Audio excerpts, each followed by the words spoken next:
بسم اللہ الرحمن الرحیم۔ السلام علیکم۔ دنیا میں انسانوں کے علاوہ ایک اور مخلوق ہے جن کا ذکر قرآن اور حدیث میں بار بار آتا ہے، وہ ہے جنات۔ لیکن جنات کے زندگی کے کئی پہلو ہیں جو انسانوں کے لیے ہمیشہ سے ایک راز بنے رہے ہیں۔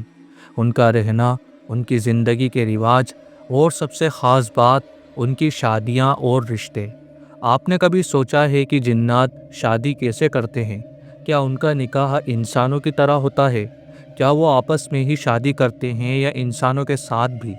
اس پراسرار سوال کا جواب قرآن، حدیث اور اسلامک اسکالرز کی رائے سے سمجھتے ہیں۔ سب سے پہلے سمجھنا ضروری ہے کہ جنات کیا ہے۔ اللہ تعالیٰ نے انسانوں کو مٹی سے اور جناتوں کو آگ کے شعلے سے پیدا کیا ہے۔ قرآن میں اللہ تعالیٰ فرماتے ہیں، اور ہم نے جنات کو شعلہ مارنے والی آگ سے پیدا کیا۔ جن بھی انسانوں کی طرح ایک سمجھدار مخلوق ہے۔ وہ کھاتے ہیں، پیتے ہیں، سوچتے بھی ہیں اور اپنی مرضی کے مطابق فیصلے کرتے ہیں۔ لیکن ان کا اصل زندگی کیسی ہوتی ہے؟ وہ انسانوں سے مختلف ہے۔ ان کا ایک اپنا نظام ہے، اپنی دنیا ہے۔ دوستو، انسانوں کی طرح جنات کی شادی کا مقصد بھی نسل کا اضافہ اور اپنی زندگی کا سلسلہ آگے بڑھانا ہوتا ہے۔ اللہ تعالیٰ نے ہر مخلوق کے لیے جوڑیاں بنائی ہیں۔ اللہ تعالیٰ قرآن میں فرماتا ہے، اور ہر چیز کو ہم نے جوڑیوں میں پیدا کیا ہے۔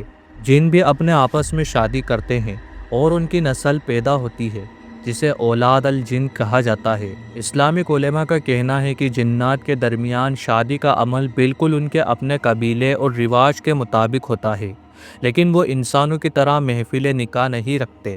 ان کا نظام مختلف ہوتا ہے۔ وہ اپنی شکل اور حالت کے مطابق اپنے رشتے بناتے ہیں۔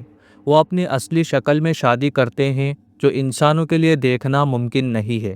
قرآن اور حدیث کی روشنی میں جنات کے انسانوں کے ساتھ رشتہ بنانے کی مثالیں بھی ملتی ہیں۔ سورہ الانعام میں اللہ فرماتے ہیں، اور کچھ انسانوں نے جناتوں سے مدد مانگی تو انہوں نے ان کے غم و فکر میں اضافہ کر دیا۔ اس کا مطلب ہے کہ کبھی کبھی انسانوں اور جنات کے درمیان رشتہ بن جاتا ہے، لیکن اسلامک اسکالرز کا کہنا ہے کہ ایسے رشتے خطرناک ہوتے ہیں اور اکثر انسانوں کے لیے پریشانی کا سبب بنتے ہیں۔ کچھ واقعات میں جن انسانوں کے ساتھ شادی کرنے کی کوشش کرتے ہیں، یہ اکثر ان لوگوں کے ساتھ ہوتا ہے جو جنات کے اثر میں آ جاتے ہیں یا جن پر ان کا تعویذ، جادو یا نظر لگتی ہے۔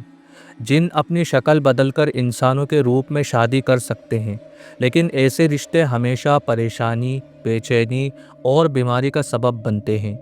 ان کا نظام مختلف ہے۔ جنات کے درمیان شادی کا نظام انسانوں سے بالکل الگ ہے۔ وہ اپنی دنیا کے رواج اور قانون کے مطابق رشتے بناتے ہیں۔ جنات کی شادی اگر انسانوں کے ساتھ ہو جائے تو اس کے نتیجے بہت خطرناک ہو سکتے ہیں۔ ایسے لوگ اکثر بیماری کا شکار ہوتے ہیں۔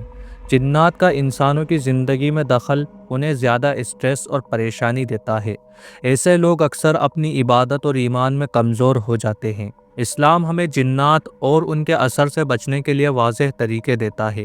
اگر کوئی شخص اپنی زندگی میں ان کا اثر محسوس کرے تو اسے قرآن اور سنت کے مطابق عمل کرنا چاہیے۔ روزانہ آیت الکرسی کی تلاوت کرے، صبح اور شام سورہ الفلق اور سورہ الناس پڑھے۔ ہر وقت وضو کی حالت میں رہنے کی کوشش کرے۔ نماز اور دعا کے ذریعے اللہ سے مدد مانگے۔ نبی کریم صلی اللہ علیہ وسلم نے فرمایا، جو شخص آیت الکرسی پڑھتا ہے، اللہ اسے ہر برائی اور شر سے محفوظ رکھتا ہے۔ یہ وظیفہ ہر مسلمان کے لیے بہت ضروری ہے۔ جو جنات کے اثر سے محفوظ رہنا چاہتا ہے، وہ اس عمل کو ضرور کرے۔ دوستو، جنات کی شادی ایک پراسرار اور حیران کر دینے والا معاملہ ہے جو انسانی سمجھ سے دور ہے۔ قرآن اور حدیث اس بارے میں ہمیں اتنا ہی علم دیتے ہیں جتنا ضروری ہے۔ ہمیں چاہیے کہ ہم اپنی زندگی کو اللہ کے حکم کے مطابق گزاریں اور ہر برائی اور شر سے اپنے آپ کو محفوظ رکھیں۔ اللہ تعالی ہمیں اور ہمارے گھر والوں کو جناتی اثر سے، شیاطین سے اور بری مخلوقات سے حفاظت فرمائے۔ آمین۔